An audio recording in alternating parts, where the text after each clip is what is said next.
science publication. I'm also director of the Primary Science Quality Mark, which means I work with literally hundreds of primary schools a year, and I work at the University of Hertfordshire involved in training teachers. So today is a really good opportunity for me to have a bit of a think back the last 3 years since the introduction of the new national curriculum and the introduction of SNAP Science. So the publication from Collins that came out in 2014 to support the new national curriculum. Now, it's hard to think back to then, but actually 2014, the new curriculum was quite a big change for teachers. It was a great opportunity for teachers to review all aspects of their teaching in all subjects, including science. And the science curriculum was quite a bit bigger than we'd had before. There was new stuff in it.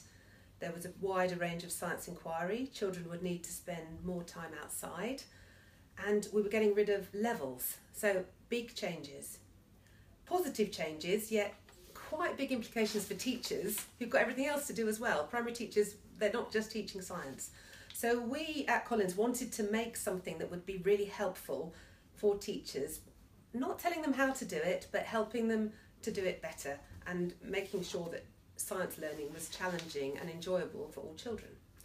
So SNAP Science, that's where it came from, developed by a team of leading experts, people who were great to work with, experts in their field, who were teachers. So SNAP is written by teachers for teachers, but these were teachers who had real expertise in how children learn science well. And the whole point of SNAP was to embody the best we know about pedagogy, and to encourage teachers to be able to work with that, but in an autonomous way. It's definitely not a recipe, follow this, do it like this. It's about actually, how do we teach science well? How can I teach science well?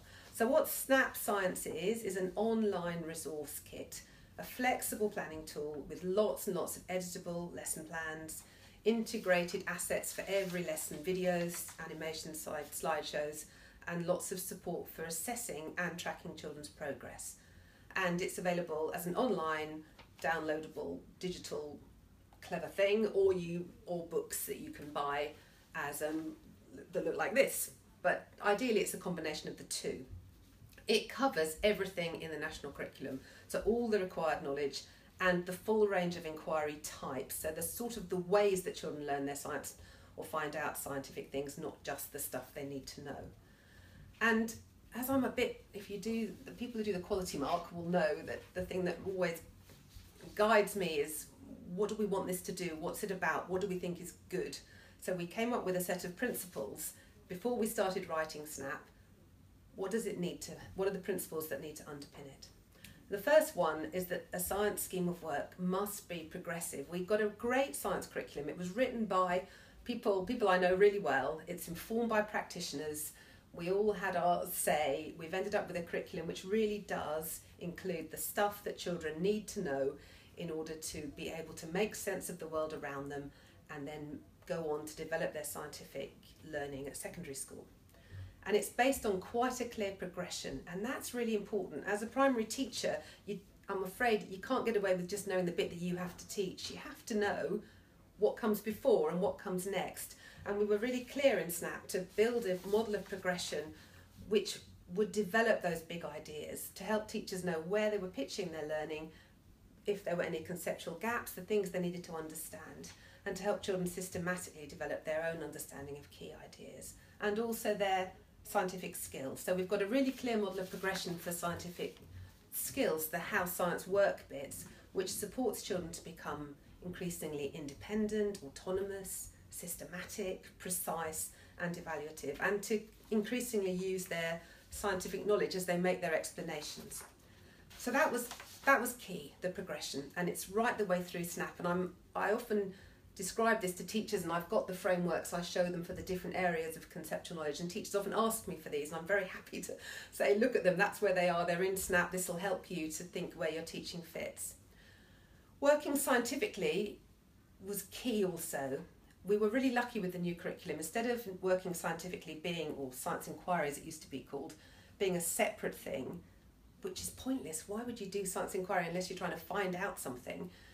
In the new curriculum, science inquiry working scientifically is clearly embedded. That's the way children learn.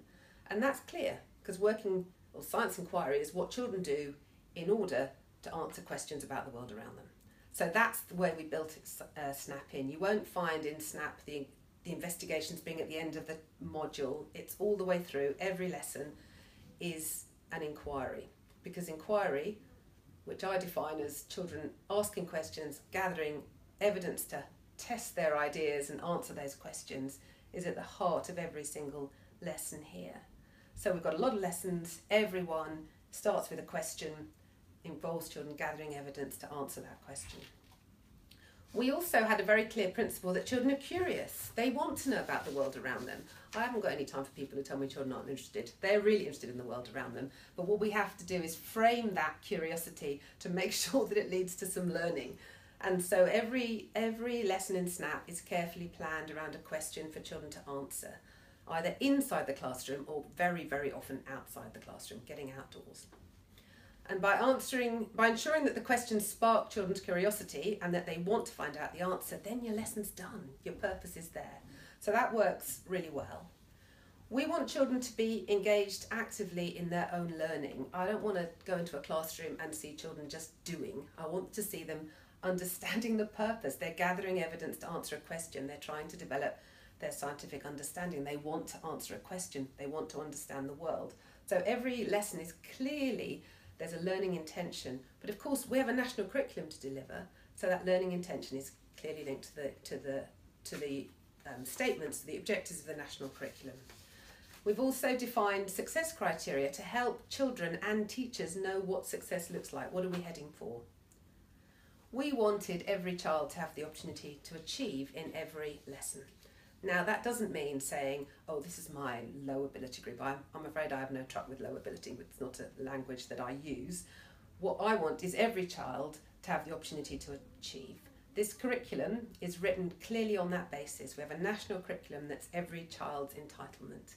So what we've done in SNAP is differentiated by access. So at the beginning of a lesson, the teachers can do some work, some formative assessment, which will help them to identify where children are already starting from and build on that and make sure that the lessons are designed so that each child will meet the learning intention, will develop the understanding, but will do it in a way that's appropriate to them.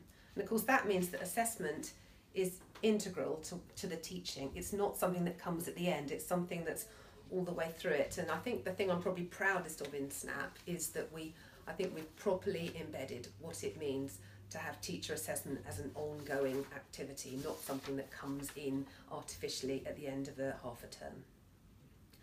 So teachers use formative assessment strategies to ensure that children are engaged in activities that move their understanding forward.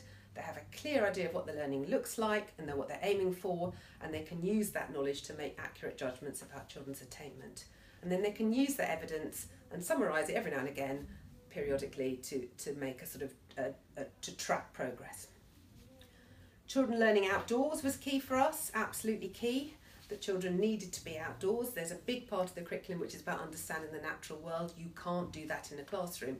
And although there's loads of really, really good videos on SNAP and really good online resources, there is nothing on there that represents something that children should be doing firsthand. That was absolutely crucial to us. It's not about doing things through a screen, it's about engaging with the world firsthand. So, what is SNAP? There's a teacher's framework organised into a series of modules based on the topics in the programme of study. It doesn't, those of you know the national curriculum, it doesn't fall into half-term units, and so neither does SNAP. We've written as many lessons as you need to be able to ensure that all children have access to that understanding. In 2016-15, I think, we added foundation stage. There's a whole extra book of foundation stage learning activities which are just fantastic, and the outcomes from these have been wonderful. When you see pictures on Twitter of things that children have done in their science lessons in foundation stage, it's very exciting. Each module in SNAP Science, so we divided it up according to the curriculum and then into topics within the curriculum, begins with an introduction that provides background information on the topic. It's really important as primary teachers that we are secure in our own subject knowledge, but We are not experts. We cannot be experts in everything. I don't have a science degree. I don't actually have a science, take the job away. But I have got a lot of expertise in teaching science and thinking about how children understand their science. But some of that I've just had to do by reading and finding out where I'm at. So we've got that information in there for you, the things you need to know, also advice on misconceptions or alternative conceptions that children may have developed that you sort of need to tackle. Each module then contains a sequence of lesson plans, and as we've followed the Ofsted recommendation, science needs to be taught every week. Ofsted are really clear. They do not like it when they go in and see schools doing science all in 1 week, and I don't blame them. We need for children to be developing regularly. Their progression in science will come if they're encountering ideas and developing their skills on a regular basis. So roughly for each year group book for SNAP Science, there's between 40 and 60 lessons. Each module also includes, as well as all the lessons and all the resources around that, includes snapshots, which are short assessment activities which are not essential but can be used to just check up on those children. You're not quite sure they've got something, or you just want to check, or they might have missed something.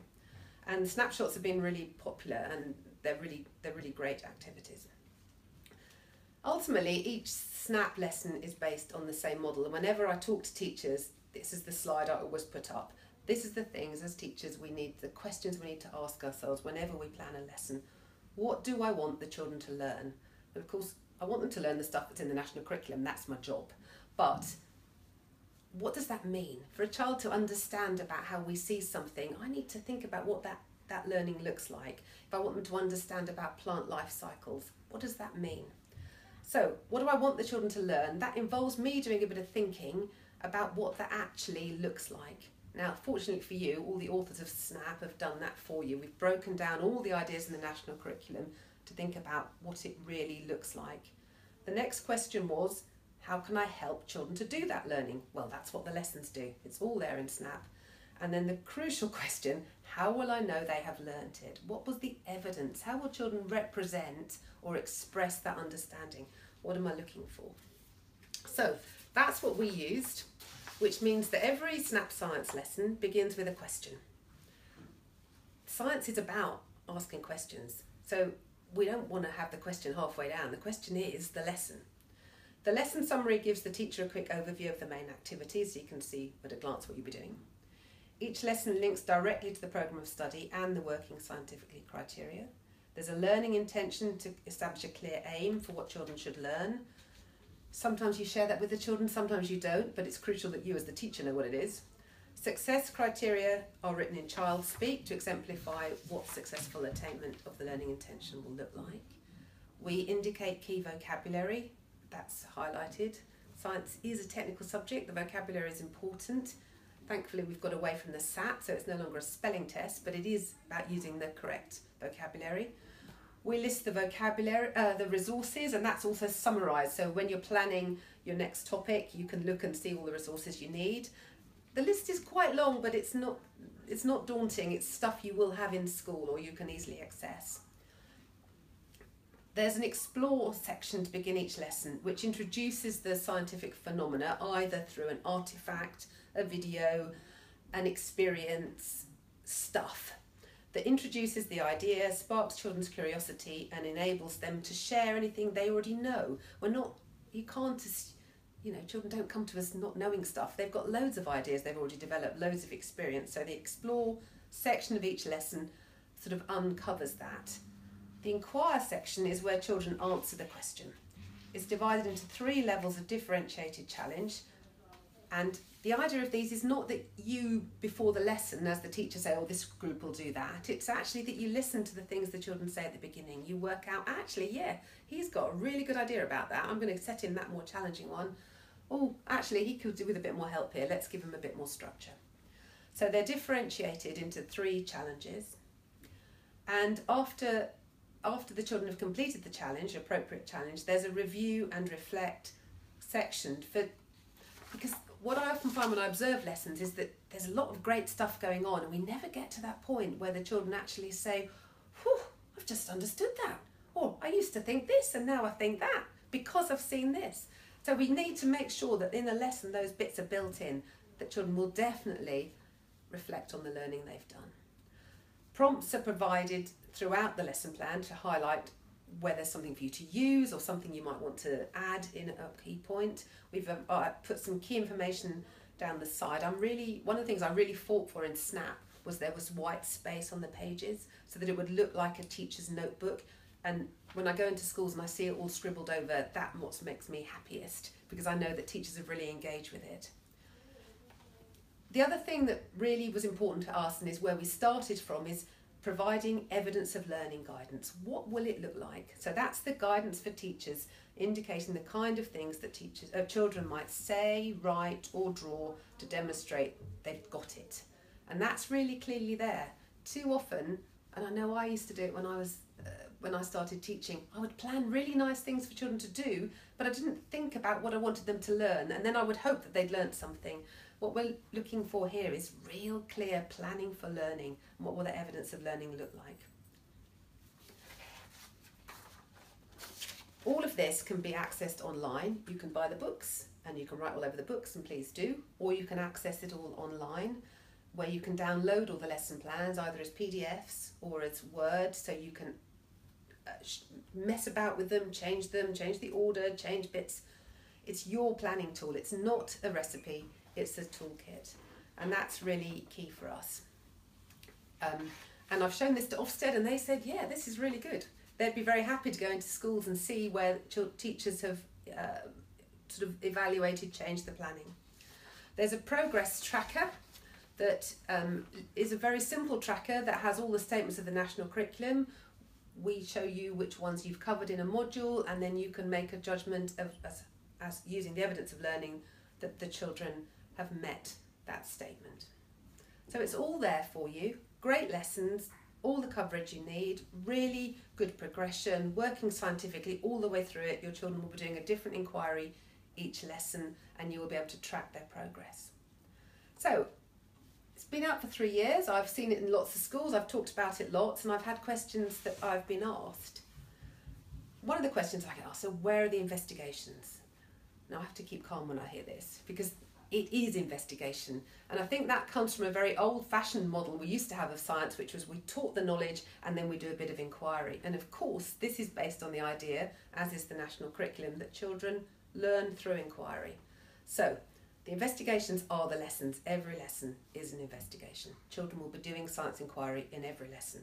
They will be either observing over time, doing a fair or comparative test, identifying and classifying, using secondary sources to answer questions, or looking for patterns between sets of data. All the types of inquiry identified in the national curriculum. Sometimes people have asked me, where's the assessment? I think that's because we've got an old-fashioned idea that assessment comes at the end, whereas actually assessment comes all the way through. Assessment is formative, it's teacher assessment as you go along, helping children to work out where their learning needs to go and making judgments that they've met those ideas. We've got the snapshots there to top up if you're not sure through the lesson that actually, or after a series of lessons, you might want to use a snapshot. All of the work here on assessment in Snap links absolutely with current thinking about teacher assessment in primary science. And it also links very neatly with the teacher assessment framework, the statutory bit of recording that teachers have to do. And we'll put the link up for that if you haven't come across the teacher assessment framework yet. But the teacher assessment framework that I've worked on with the DFE is a summary of the national curriculum. So teaching Snap means that by teaching all the different lessons, you will have the evidence to complete it very, very easily. And we've put guidance about how to do that on our website. There's not one topic per half term, because that's not how the curriculum works. Some topics are bigger than others. We divided all the chemistry in year 5 up because it's massive and made lots of different modules. Some topics are smaller, and so they didn't need a full half term. People have asked me where the progression grids are. They're on the website, they're at the beginning of the book, and it's nice when people ask me about those, because then I know they're using them when they're doing their planning.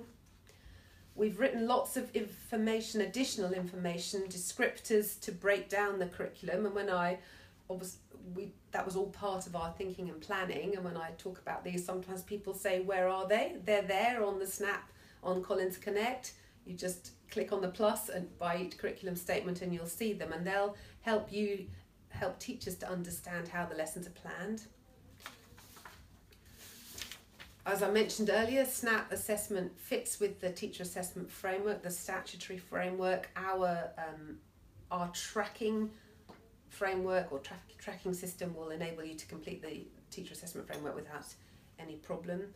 Sometimes people have asked me how we have a module in each year group which is called Our Changing World. You don't teach it all in one go because it's about how the world changes over a year. So we're wanting children to look at seasonal change. That's how we're covering that. So of course you can't do it in one go. You've got to get out there, and those lessons are to be repeated and built on.